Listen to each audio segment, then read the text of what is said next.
Lightning like Steve McQueen. I'm in the fast lane when the light turns green. And I built tough, I ain't nothing but grit. Cause I made rugged blood, sweat, and spit. Yeah, like a horse I fly. Better push yourself in for a bumpy ride. I like to play hard, but I work harder. And I weather the storm cause I'm built stronger. What is up, ladies and gentlemen? We are back. We are live. It is the Freight Coach Morning Show, the top morning show in transportation, coming to you guys every single weekday, 8:30 a.m. Pacific, 10:30 Central, to break down some industry headlines, and most importantly, provide some actual insight into what you can do with all of this information. If this is your first time tuning in, welcome. This is the real side of freight, ladies and gentlemen. And I say that before every single show. And what I mean by that is I only speak to transportation professional on this show, as well as my twice-a-week long-form podcast, because I want to talk to the right individuals who have done what you're looking to do or who are currently doing what you're trying to achieve, so you can take that information, apply it, utilize it, and see a meaningful difference in your business and your life. It's one of the many, many reasons we go live every single day, you guys, is to help everybody out. That's what we do here, ladies and gentlemen. It is Friday. That is right. Tracy St. Clair, good morning to you over on YouTube. Corey Buchan, TGIF, he's coming in hot over on YouTube as well. Freight State Logistics, good morning on LinkedIn. Nick, what is up? Good to see you on this happy Friday out here. Give me just 1 second. We got some shipper. Driver arrived at the shipper. Hold on a second, you guys. It's been a great morning so far. Give me just 1 second.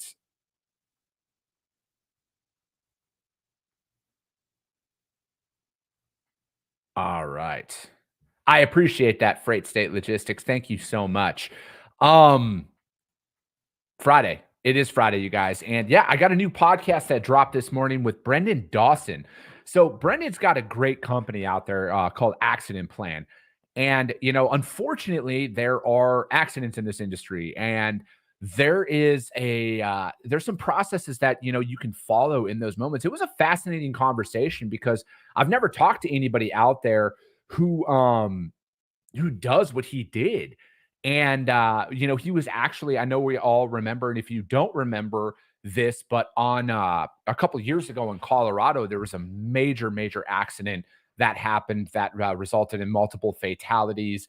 And, it was a really big thing because there were some errors out there from the driver and stuff like that. And Brendan was actually in the westbound lane. So he was an expert witness to that and everything. And when it happened, he was in the eastbound lane where it went down, and he was an expert witness in that. And, what's crazy is as a broker, we think that we're never going to be brought into some of these things.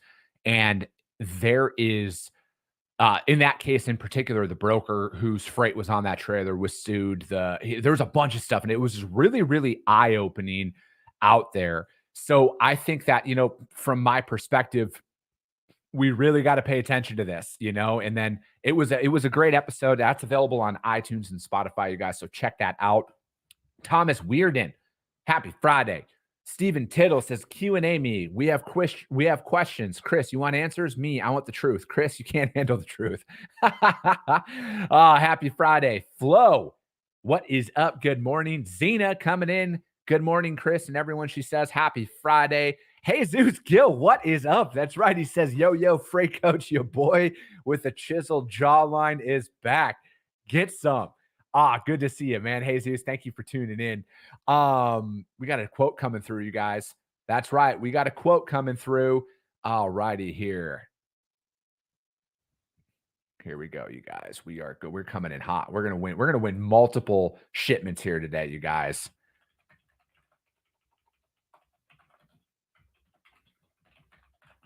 All righty here. Give me just 1 second.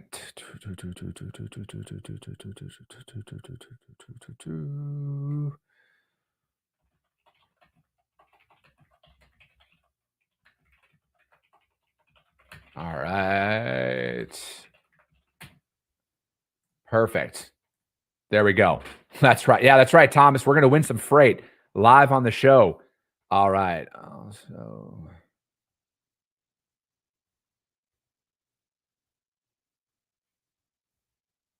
All right. Sorry, guys. Again, like I say all the time, where else can you guys watch somebody win shipments live on the show? Honestly, where else can you guys do that? It's gonna happen. We are gonna win these shipments, and it's going down on this Friday. Bill McIntyre says, "Let's go." Good morning, everyone. I also did want to bring something else up here. So I put a post out this morning, breaking some stuff down. So it was a couple of months ago. It was literally 2 months ago to today that my nephew had passed away. And he was a Make-A-Wish recipient a couple years ago, and he was able to get his mobile wheelchair, and which was great for him because he loved the outdoors. He loved going camping. He loved riding in the Razor with my brother and sister-in-law, and he got to go on a ton of adventures. And we so the Make-A-Wish Foundation is near and dear to my family's heart. And especially now more than ever after my little man passed away. So we're trying to raise some money. A couple years ago, or I think it was last year, excuse me, we raised $7,000 for the Make-A-Wish Foundation of Southern Nevada, and we're going to double that this year, you guys. We're going to raise $15,000 this year. That's the goal. There's a walk for the Make-A-Wish Foundation in Southern Nevada on April 27th.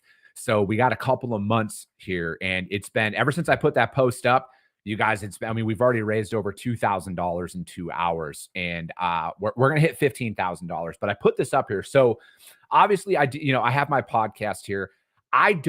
Fortunately, I have advertisers, like I've said, so I don't charge anybody for being on this show. Because fortunately, people ask me to come on all the time. I don't charge anybody for, an appearance fee or anything like this, but I'm trying to throw some stuff out there to raise some money for this so we can hit that $15,000 goal out here. So for this, I had put, if you donate $2,500 as a company, I will fly to your location. You got to be in the continental, North America. I'll put it North America. I'll go to Canada and I'll go down to Mexico because I got my passport, but I don't know if I can go any further than that. If you donate $2,500, I will fly to your location. You will appear with me on my live show, and then we will do a separate recorded podcast out there in long form. So I will fly to you, just $2,500 donation. I will fly to you and we will do that. You'll come on my live show with me. I'll bring my camera and my setup and everything, and then we'll record an episode. If you donate $1,250, you can appear on my live show with me here, and we will record an episode. We'll just do it over how I normally record my long form interviews out there. And then if you donate $500, I don't do consulting or anything like that anymore. But if you can donate $500 to that, I will do a 1-hour sales training for your team.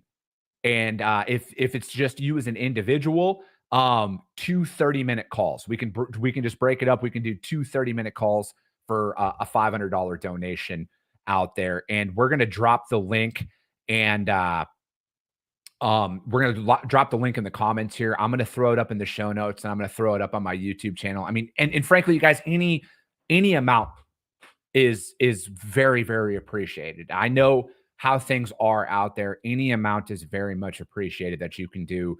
At least sharing the post, that means the world to me. Hugging your loved ones a little bit tighter today, and it would mean the world to my family as well. And we just need to spread more positivity out there, you guys. At the end of the day, we need to spread more positivity, and anything we can do, anything you can do, is greatly appreciated out there. And I know we've raised a lot of money here already in a couple hours, and anything we can do to help these children, experience the joy that my nephew got to with his wheelchair, and what all of these other phenomenal children get to experience when they're granted their wish through the Make-A-Wish Foundation. I'm going to drop the link into this, the link to the Make-A-Wish Foundation is on there right now. Thank you, Angelo. He dropped that in there. If you guys just want to click on that, anything helps you guys. I want to get this number, the $15,000 for them to put it out there in my nephew's name. So thank you guys all for that. But let me see. Bill McIntyre. Good morning. Let's go over on YouTube. Good to see you, Bill. Cody Kaler. What is up, my man? He's watching over on LinkedIn. And all right, you guys, let's get into it here. Let's get into some questions. Today is Q&A day, ladies and gentlemen. Q&A day. You guys got the Q's. I got the A's coming in. I got some people who came in there throughout this week and dropped some questions in the DMs. If you want to jump up, like I said this yesterday, and I'll say it again. If you guys got a question, instead of dropping it in the chat, if you want to jump on the live stream with me, I'll email you the link right now. Just reach out to me. We'll do that. I'm trying to throw a different little flair into the live show on this phenomenal Friday that we got. All right. But with that being said, if you guys got any questions, drop them in the chat. Otherwise, I'm going to get into the questions that I got sent to me throughout the week.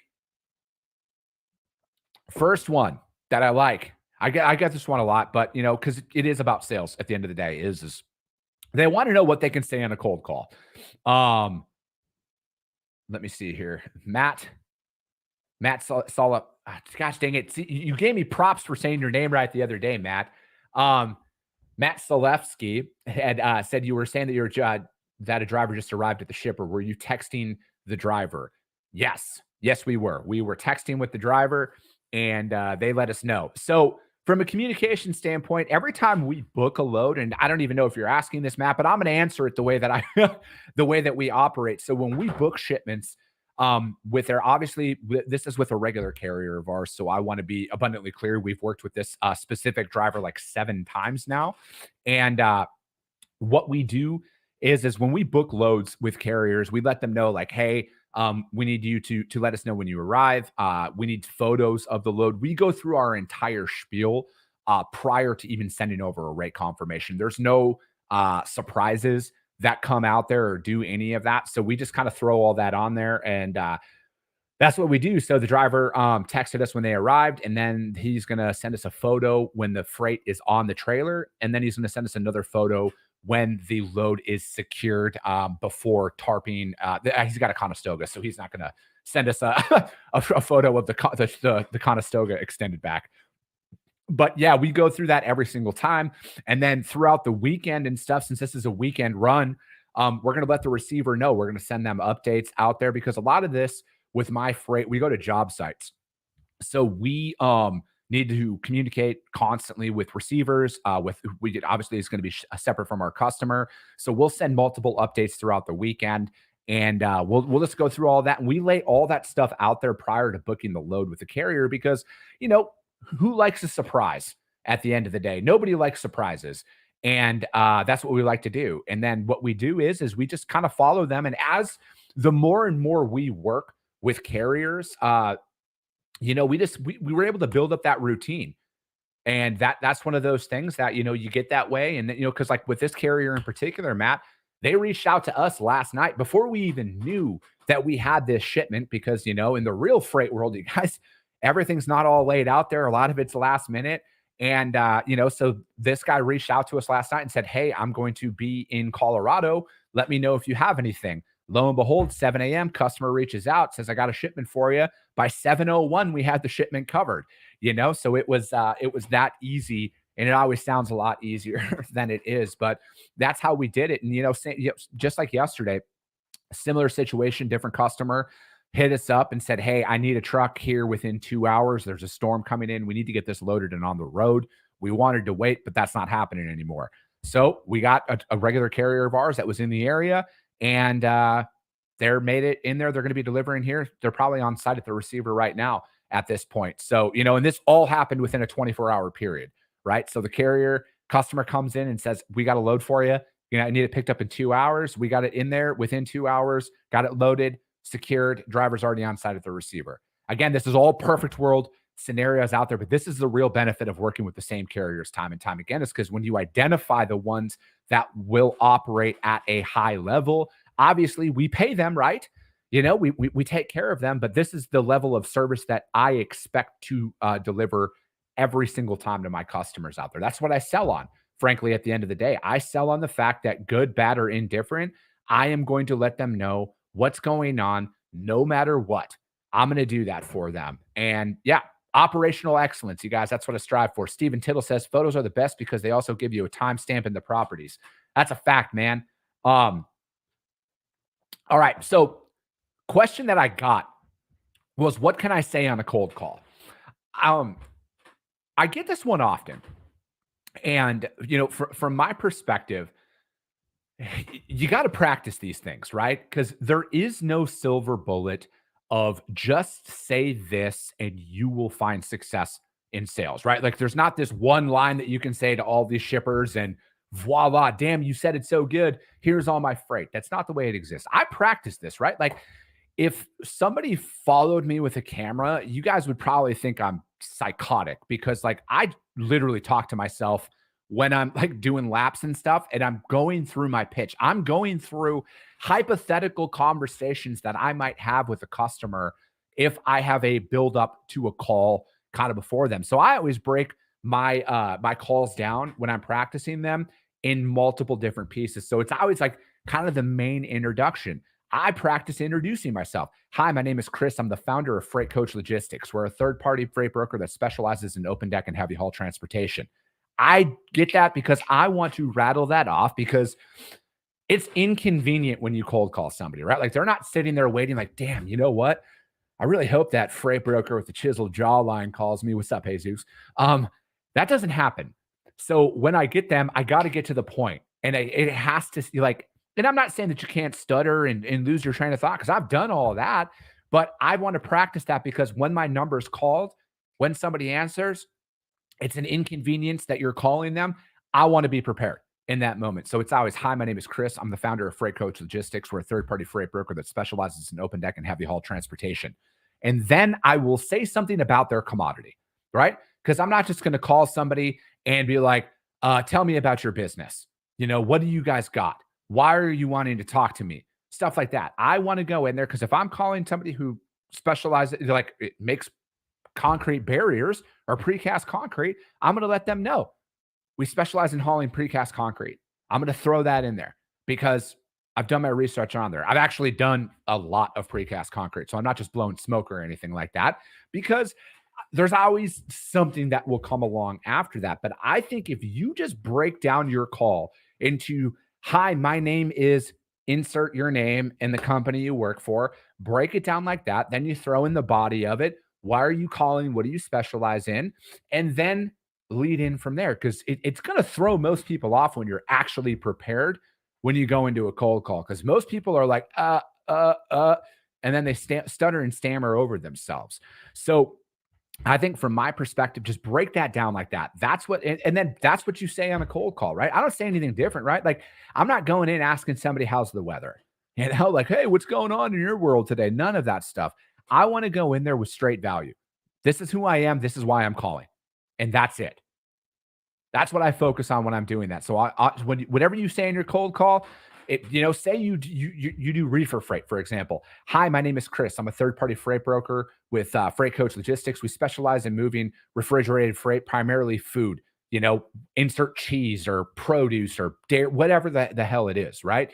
It's all plug and play. But at the end of the day, you guys, it's all practice. You have to practice this stuff because otherwise, I mean, anybody out there who's ever made sales calls at all knows that it's voicemail, voicemail, voicemail, voicemail, voicemail, random, we're not interested, hang up, voicemail, voicemail, voicemail, voicemail. And then you're going to catch somebody.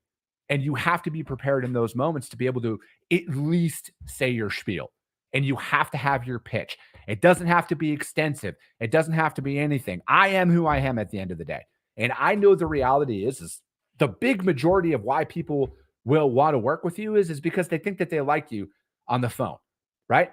That's kind of what it boils down to, at least in my experience. So that's what I would say on a cold call. Focus on that. Introduce yourself, have a little bit of a body of the value of the why, and then the execution of we specialize in whatever it is that they produce. I think if you do that enough, and again, sales is a numbers game, you do that enough and you do that repeatedly, you will see results. Okay. So that's what I would say on a cold call, and not what I would say. That is what I say on a cold call, because I actually make sales calls, you guys. Huh. Wild concept. But, and they're hard. All right. Again, I want to be abundantly clear. This is hard. All right. It is hard to do this. It's hard to deal with the rejection, but it makes it so much sweeter when you actually close business on it, because you know how hard you worked to get to that point, to get somebody to answer their phone. And then you go through that, and then you set up follow-up calls, and then you do the prospecting, and it takes like 14 months, and then you earn their first shipment. It's the greatest form of satisfaction out there. Julia, One Call Logistics. Julia, I got your email. I'm sorry. It's going to require a little bit of time for me to put together a response for you, but I got it, and I'll work on that. Travis Vaught says you can throw in a differentiator in your elevator pitch too. Something like, I help X achieve Y without Z. I know what you mean. I like it, Travis. I like it. Robert Cowton says, morning, Chris. Number one way to build deep relationships with your customer, know their products, dimensions, and weights. This makes it easier for your customers and shows you've invested in their business. I agree with that. And again, like, that's why for me, moving over dimensional freight, I know exactly what it takes on the width and the height of a shipment before it triggers different multipliers in there. If it triggers pole cars, pilot cars, so on and so forth. So I drop those fundamentals in there, you guys. And again, that's why I specialize in the niche and I preach on that so much. Like, Cody's been on my show all the time. Cody's my produce guy. He's my reefer freight guy. That's all that they do over there. He knows so many intricacies about refrigerated freight. I can't compete with that, right? Like, I don't believe in the generalist mentality. I don't. And you're not going to convince me any differently. Julia says, you already know. No rush. One call. April Maroney, what is up? She says, cold calling sucks with a capital SUCKS. Sucks. But I agree. The yes calls are amazing and creates hunger for more. It really does, right? Like, it's, from my perspective, it is so much, it's just so rewarding, right? And it makes you appreciate, and this wasn't a question at all, but it makes you appreciate a customer's business that much more, right? And that's why it's like, for me, when you go through all of that to earn somebody's business, it makes you not want to do anything other than the right thing, right?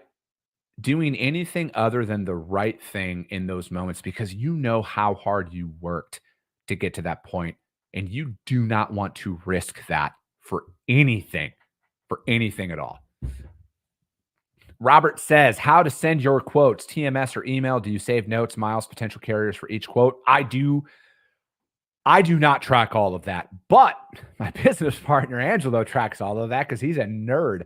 No, I'm just playing. He does track all of that, and it's phenomenal to have it. And I would highly recommend any of that. And it's like, if you don't have we use an Excel spreadsheet for a lot of stuff because he's a spreadsheet guru. Use your TMS. Shout out Ty TMS if you're looking for a TMS out there. For my quotes, obviously, anybody knows I use green screens for literally everything. The driver that's picking up right now for me was one off of a rate from green screens. Just throwing that out there, you guys. Again, it's what I actually use inside of my business to quote. But yeah, I save everything. And I want, because from my perspective, Robert, I want to provide the most consistent pricing out there, because I don't buy into, because this kind of ties into another one of the questions I got about the market shift and stuff like that. It's never as drastic as we think, right? Like, if you're looking at rates, for example, and you're looking over a 30, 60, or a 90-day cycle, say it's, 1,000-mile run. This is all, I need easy math, okay? I need easy math. So it's 1,000 miles, and you've been paying, $2,000 on this. Hypothetical example. I'm not saying that $2 a mile is the rate on that. If it raises up to $2.05 a mile, we're talking about a $50 increase. Okay. So and that's kind of where a lot of these lanes fall into. So it's like a lot of the lanes that I assess out there in my business, anytime I'm going to quote something or bid on freight in the future, I will pull 30, 60, 90 and 1 year rates. All right. And I will look at that. And this is if I'm bidding long term. And I do that because I want to see the cycles. And then you need to identify what are the peaks out there. Hey, why did this load spike up 50 cents at this time? What's the why behind that? And then you can go back in history and see weather event, natural disaster, whatever that looks like. There's usually a telltale sign that comes in, holidays, whatever that is, right? So then like, all right, cool. So I keep that in the back of my mind. That's going to be the time of year that I'll probably break even on this load because I'm not going to go and rebid for a seat, like a couple of days and stuff like that. That's kind of how I look at it. But I track all of that, and I watch trend lines too, man. And for me, it's like that's always going to beat data to talk about rate increases. Is because like I've already been talking about this for like a month, you guys. For a lot of the lanes that I'm moving out there, I know the market's flipped on them because there is no negotiation from carriers anymore. All right. If they were moving it for 1,000, they're at 1,250 now, and they are not negotiating. All right. That's the big difference between a broker's market and a carrier's market. Is in a broker's market, carriers they'll tell you I want 1,250, but they'll take it for $1,000 when the broker says it's got to be 1,000. In a carrier's market, they're going to tell you 1,250. There is no negotiation. And if you say, let me check, and then you call them back, they're going to be at 1,400. Like, that's just the reality of how this shit works, you guys. And like the amount of posts I see on social media that are confused by this is fucking nauseating. Like brokers, I hate to break it to you. You're not as cool as you think sometimes. All right. And at the end of the day, you got to move the freight for your customer. That's what you got to actually focus on as a broker. How do you keep your customers happy? But most importantly, how do you keep your carriers happy? And I say this all the time. Carriers and customers are 1A and 1B of importance. But I would always lead towards having a quality carrier relationship would be more important in the long run because you need trucks to show up. That's the deciding factor, right? And yes, I know you could take a bunch of different angles on that, but that's the way that I run my business. And that's the way I'm always going to run my businesses is I am going to be carrier first and customer first at the end of the day. Steve Hunt says, Stephen Tittle, the metadata should include the GPS depending on the phone taking the photo. Robert Cowton said, example, I would take a screenshot of green screen's rate, drop it in a comment and Noseby as part of the task. Yeah, that's a good idea, man. I truly think that there's any way that you can track data out there, you guys, is going to be beneficial for you. Because again, you want to find the pattern. All right. That's all. Like, this is coming from somebody who does not know algebra. I can barely add, you guys, at the end of the day. All right. But I know data. I can read charts. I can read rates. I know all of that stuff. And there are so many more consistencies out there than people think. And the peaks and the valleys all tell a story. All right. You got to pay attention to those trend lines, especially in a year of a market shift that I truly feel like we're already in. But all the other data will come out 30, 60 days later and say, oh, hey, it looks like this happened. And you guys are all going to be like, Freight Coach has been talking about that for 60 days. Just throwing that out there. But ladies and gentlemen, that will be it for today. Again, you guys, the link for the Make-A-Wish Foundation is in the comments right now. Anything truly helps. I know my brother and sister-in-law are very, very grateful of every dollar that comes in to that. And I'll put the link out there on the YouTube channel as well as the audio only on iTunes and Spotify.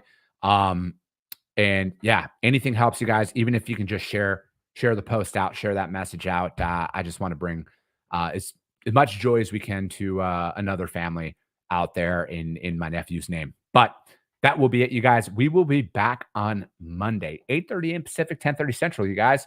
As always, if you guys got value in what you hear, subscribe to the show, you guys, and share it out through your network. That's how we grow, yes, but most importantly, this is how we help more people, is because if you saw value, your network's going to see value as well. I appreciate you guys. I love you guys, and we'll be talking to you soon.